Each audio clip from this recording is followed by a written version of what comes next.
The sunk cost fallacy idea is that you spend a lot of time, money, and effort or whatever on something, and then you're holding on to it for way too long, and you're just not dropping it. Oh, we already invested so much money into this project. Let's do a little more, little more, little more, little more, and at some point, it will not go anywhere. You don't let it go because you fear waste, you fear a loss, you fear admitting a mistake. So basically, how much you have put into it, you don't look at it from a fresh point of view. You're dragging along this history and this pain. And anywhere, kids below the age of 6 don't have that. They make instant choices. They don't look at their legacy.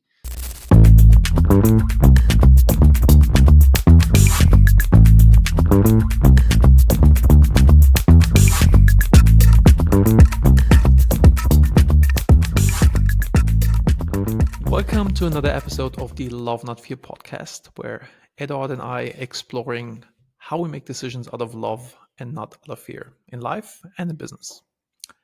Eduard, my friend, it has been a while. What is our topic today? Yeah, it's been, what was it, 2-3 weeks?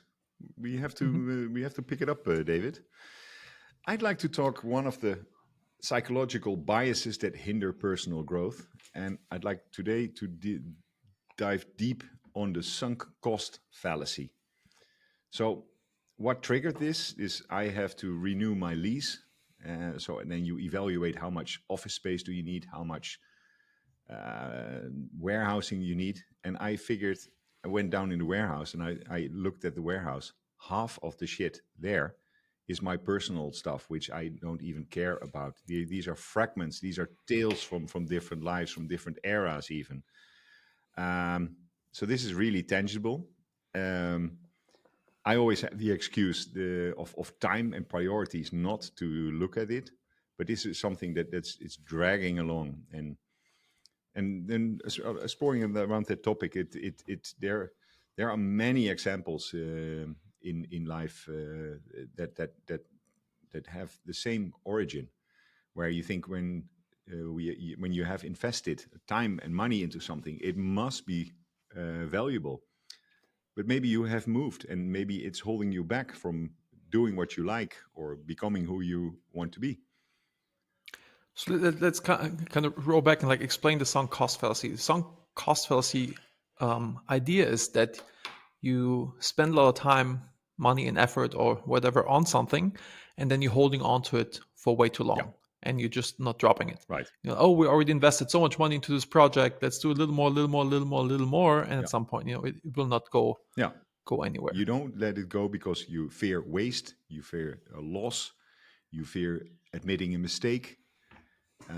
So basically, how much you have put into it, you don't look at it from a fresh point of view. You're dragging along this history and this pain. And anywhere, kids below the age of 6 don't have that. They make instant choices. They don't look at their legacy. And I did a little reading on this. There was in the mid 80s. There's this two scientists that did an experiment. They had two groups. They had 3 groups of people. They sold theater tickets to. One at a little discounted price, season tickets. Another group heavily discounted. And another group like crazy discounted, $7 to go to have a theater ticket for a theater admission for a whole season. The group that paid the most visited the theater the most because they have invested in it. And I see it with clients also. When we give away free stuff, then it's not studied as thorough as I would like. If people pay for a light design, then they notice and then they give feedback. Otherwise, it's like, thank you, we'll put it next on the pile. So this is very interesting. What is value and what is making decision based on what promises growth, fulfillment, and positive outcomes? What does that have to do with your resources spent in the past? Do you have an example yourself? I think it's two different things. Definitely with sunk cost fallacies, I guess cutting the ties on something, and then and what you just mentioned with paying more for something and valuing it more. it's kind of contradicting the sunk cost fallacy, because sunk cost fallacy means like, you want to get rid of something you invested so much, but it's not the right thing anymore, so you want to cut it. Hmm.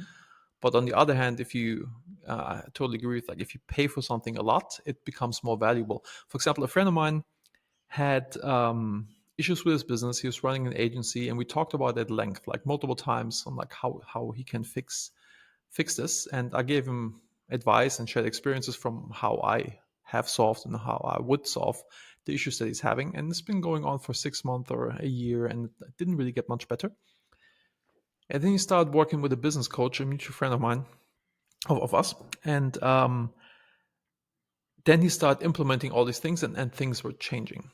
And he came back to me, and we talked about this. And he came back to me and said, like, "Hey, man, I'm such an idiot. I um, the business coach is telling me basically the same things that you told me, but because I was paying him top dollar, I took the advice and I implemented it. Versus like when it came from you, it was free, and if something's free, it doesn't really have value. Right.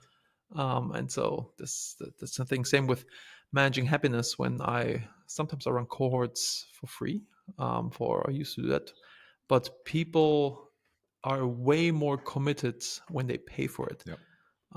And I've also done this, like that. I ask people to donate to a good cause of their choice, Yep. and even if they do this, it's the same thing, because they paid something for it and they're like really leaning into it. So yeah, I think it's two different things. So if you pay for something, you value it Yep. more.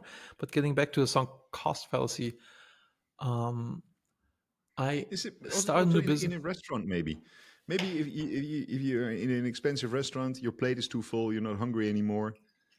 You say, "Oh, I want to finish it." That's so every day at dinner time, I have a sunk cost fallacy because I don't want to You appear paid for it. wasteful. My eyes are bigger than my stomach, so that's also an everyday example.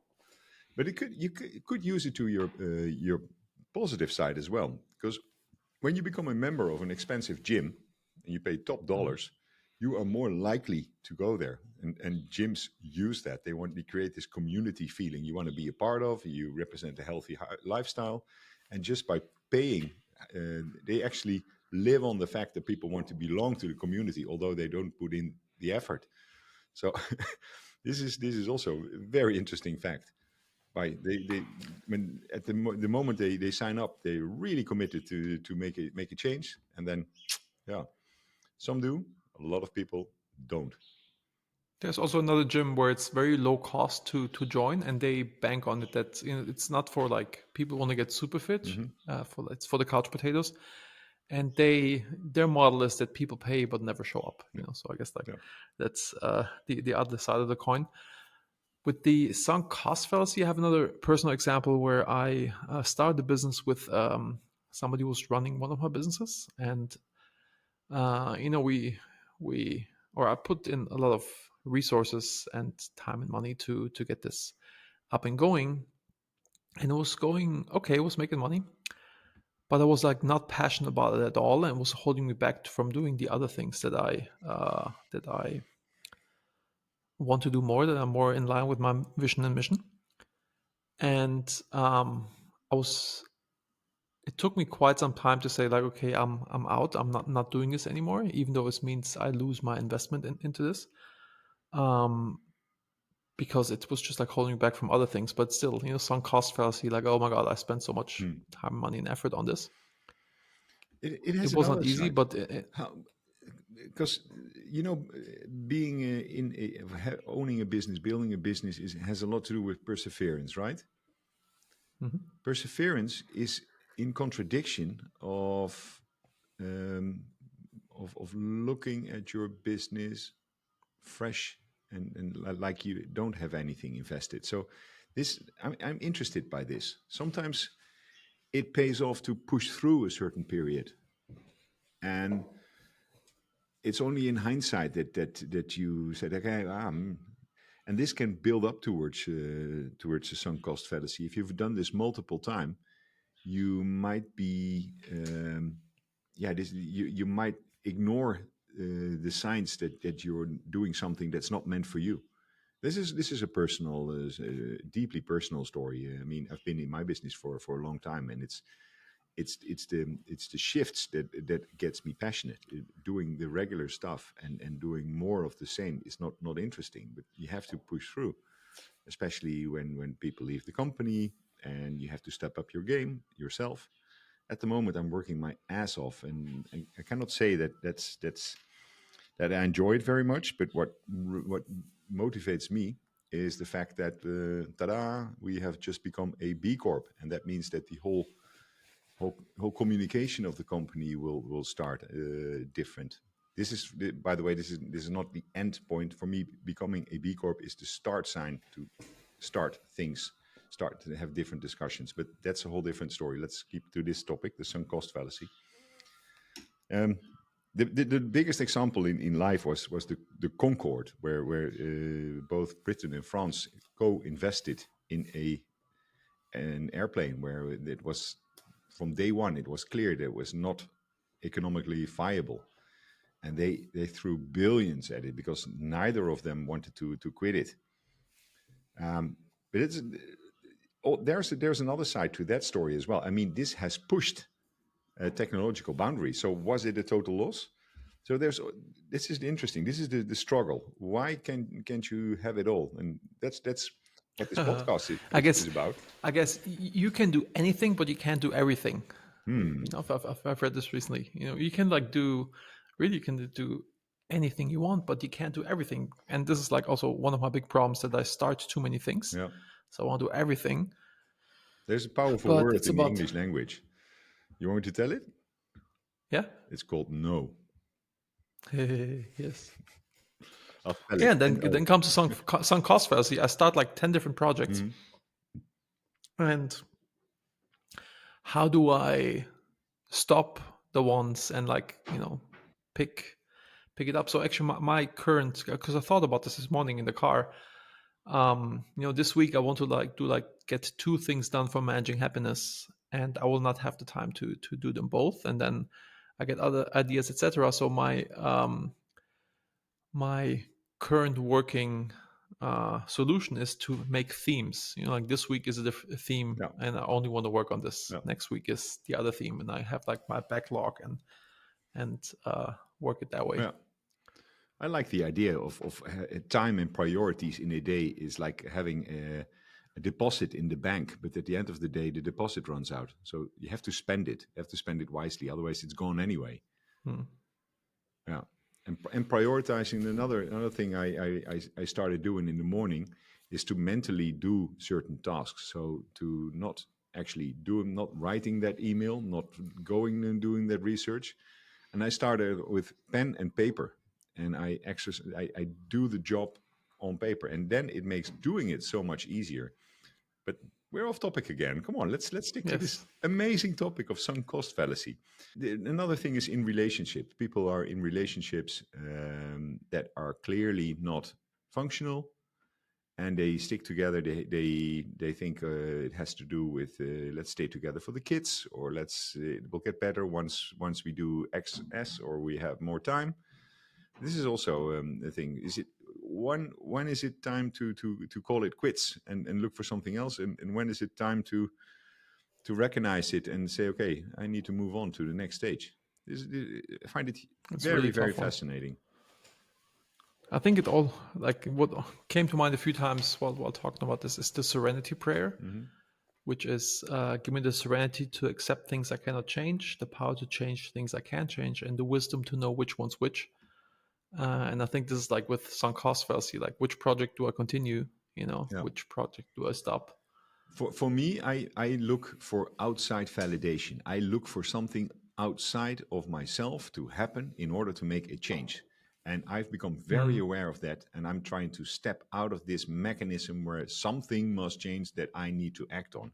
I want to be the one that makes conscious decisions. And this is that's the whole, this whole journey, this whole love not fear journey is making me look at so many angles of especially of the fear part. What is fear, and what is it? Is it in the driver's seat or not? And it's contagious. A lot of people, I speak to a lot of people about this, and they use it. So yeah, please comment, and we love to hear about this and your personal take on this.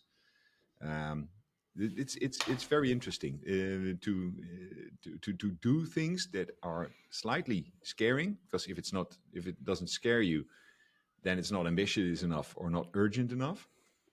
But look for the I'm trying to look for urgency without something major happening outside of myself, and I think that's groundbreaking. Yeah, this is really transformational. So for our song cast fallacy and for our audience, what do we want to how do we want to close this? What is the thing the audience and also us, what do you want to think about in this regard? Okay, Like what how are you just going pops to up in tackle this? mind? Mm-hmm. Throw away 5 things.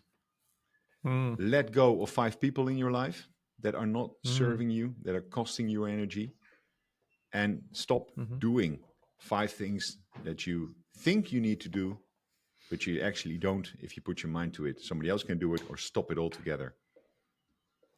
So, That's cool. I like that. So call to action, 5 or whatever. Pick a number of things and like get rid of out of your life, X. donate, throw away, kick out, Yes. Throw away, burn. give away physical things. Delete 5 apps on your phone. I just deleted Instagram, Facebook, and YouTube again because it's just like I can do them. And uh, projects. See which projects are going to do that. Like which projects do I put on ice, not throw away, but put on ice, so they're not like currently distracting me. It's cool. I like it. Nice. Well, Beautiful. that is such a nice ending. It would be a shame to add something onto this. So let's keep it at this. And there are some other interesting biases that need a podcast of their own. Uh, Seeking comfort in discomfort. I like that one. Yeah. Okay. So that's it for now. Beautiful. Thank you. Awesome. Thank you. See you next one. Cheers.